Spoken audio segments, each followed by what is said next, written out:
The Chicago Bulls led by as much as 50 points last night in their blowout win versus the Philadelphia 76ers. You also had the Cubs and White Sox in action for spring training. And then we're going to touch on the rest of Chicago sports landscape right after the intro.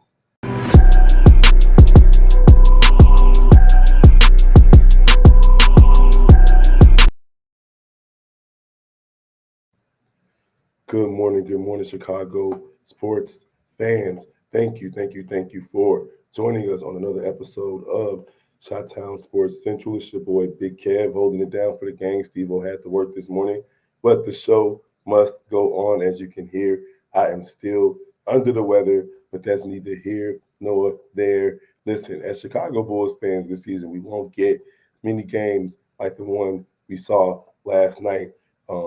Basically, the season's pretty much over. The Chicago Bulls sit at 23-35. They're a much better road team than they are a home team. But last night they went into Philly and just put boot to butt, took care of business, and they led by as much as 50 points as they went on to win 142-110. And they were led by none other than Josh Giddey, who is trying to play his way into a contract extension with the Chicago Bulls. And frankly, since the Chicago Bulls have traded Zach LaVine, Josh Giddey has filled the hole that he left behind admirably. My man was he finished last night, with I scrolled down too far. 25 points, 16 rebounds, and 6 assists. So go along with 3 blocks, and he went 3 for 3 from three. Chicago Bulls also only missed 2 free throws last night, shooting 34 for 36. So that definitely helps. And Kevin Herter, with his best game by far from as a Chicago Bulls player, went 8 for 12 from the field, 7 for 11 from three, which is crazy because Zach LaVine went crazy from three last night with his new team, the Sacramento Kings, who Kevin Herter played for prior to playing with the Chicago Bulls. Zach Collins got the start last night as well, gave you 19 points and 5 rebounds. Montes Buzelis got the start last night, gave you 17 points as well and five assists. And then you got Lonzo Ball with the start. He only scored 6 points in 8 minutes. In fact, I wonder if he got hurt. And then you got off the bench Dalen Terry back in action, 17 points. And then Kobe White off the bench with 15 points. And it's crazy that Kobe White has been relegated to the bench, but he hasn't been playing well lately. So I understand it. No Io last night, no Vooch last night. But listen, Paul George played. Tyrese Maxey played. So it's not like the Chicago Bulls were playing against a completely hobbled Philly team. They didn't have, of course, their big man, the process in Joel Embiid, but you would expect the team with Paul George, an all-star, Tyrese Maxey, who probably should have been an all-star, to at least play a little bit better than they did at home, but they were completely outclassed and outmatched by a Chicago Bulls team that's coached by Billy Donovan, which is insane. But hey, it is what it is. The Bulls got the dub, and you're not going to see too many more victories like that. So bask in it, Chicago Bulls fans. Enjoy it because the next game the Bulls play is versus the Clippers on the road on the 20th on tomorrow. So it's going to be an interesting rest of the season for the Chicago Bulls. But at least they got to go ahead and take care of business last night, and hopefully they didn't shoot off all their bullets because they got to finish the season with a little bit of respectability. Obviously, fans want to see the Chicago Bulls end up with a top 5 pick, maybe the number 1 overall pick to try to go get Cooper Flag. But we already know that the fix is in for the San Antonio Spurs to get Cooper Flag so they can have their 1-2 punch of Cooper Flag and Victor Wembanyama. All right, y'all already know if you want to hear anything else about the Chicago Bulls, head on over to Chicago Bulls Central where Hayes is holding it down over there. It's always great content. Now, moving on to Chicago baseball, just a quick update on the Chicago Cubs and the Chicago White Sox. Just touch on the White Sox first.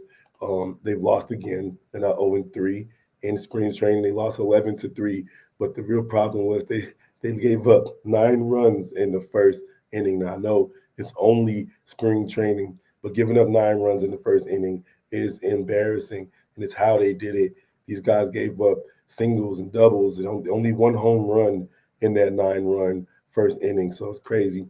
And they didn't score themselves into the eighth and ninth innings to end up with an 11-3 loss. But the whole focus and purpose of spring training is to pay attention to the youth players that you want to see if they can make the roster or not, position battles. And we did get to see a couple of young players, Cam Mydroth, Kyle Till. We got to see Cosin Montgomery as well. And those guys, they're doing okay in spring training. Pitching was rough. It was rough. One guy has a 135 ERA, but we're not going to talk about that. The Chicago White Sox, they take on the Colorado Rockies later on this afternoon. The Chicago Cubs took care of business versus the San Diego Padres yesterday. So shout out to them going out there and winning again. They're now 5-0 in spring training. And listen, the Chicago Cubs are playing for something much different than the Chicago White Sox. So you can't really compare the two. But these guys are clicking on all cylinders. I'm liking what I've been seeing from pretty much everybody out there, the guys that we expect to make this roster. But we did get to see Nicky Lopez go out there and perform yesterday. Michael Bush with 3 RBIs. And then you also had Miguel Amaya to go 3 for 4. And then the pitching's been solid. Can't be mad at the Chicago Cubs for going out there and taking care of business during spring training. We're going to see if this can translate over into the season. But if you guys want to hear anything else about the Chicago White Sox, head on over to Chicago White Sox Central, where my daily upset episode is already up and out and ready to go. Even though I'm under the weather, we got to keep the show going. And then the Chicago Cubs Central, my boy Big Mike is holding it down. All right, moving on to the Chicago Bears. Now we know that the Chicago Bears are getting ready to get into the free agency market before they get to the combine and the draft and all of that good stuff. So at the end of the day, they're still trying to clear up some salary cap space so that they can go out and make the best choices possible for this roster. We already know that we need help on the offensive line and the defensive line, and it would be best to address some of those issues in free agency as opposed to relying on the draft. They've already made some cuts to Gerald Everett and DeMarcus Walker, but they also have other people that they can cut.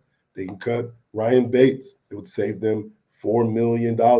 He only played 105 snaps last season, and he just didn't look good on the Chicago Bears. And frankly, it was a bad look for Ryan Poles to trade the 2024 fifth-round pick to the Bills for Ryan Bates, considering that the Bills were going to cut him anyway.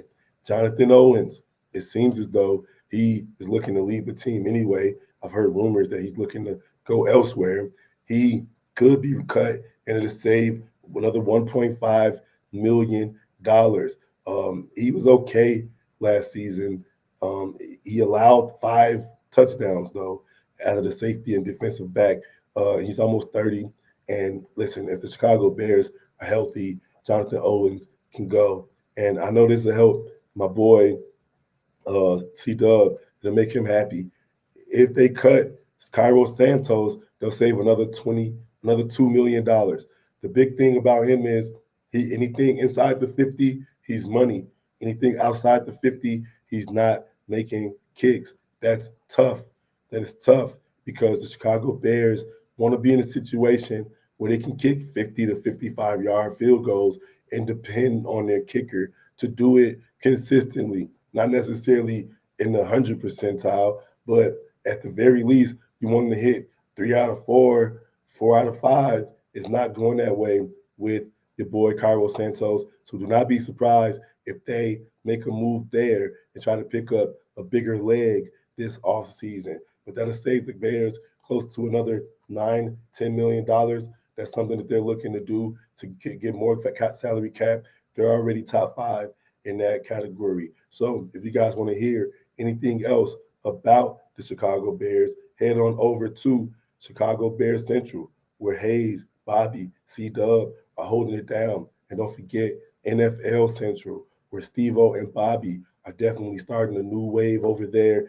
Go ahead, like, subscribe, hit that notification bell over on NFL Central with the game.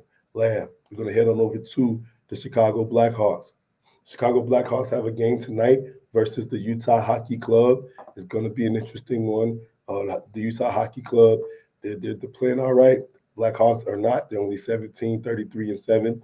But if you're into hockey, head on over to Chicago Blackhawks Central. That's where my boy is holding it down. Listen, good analysis. It's tough to follow a losing team, but support the game anyway.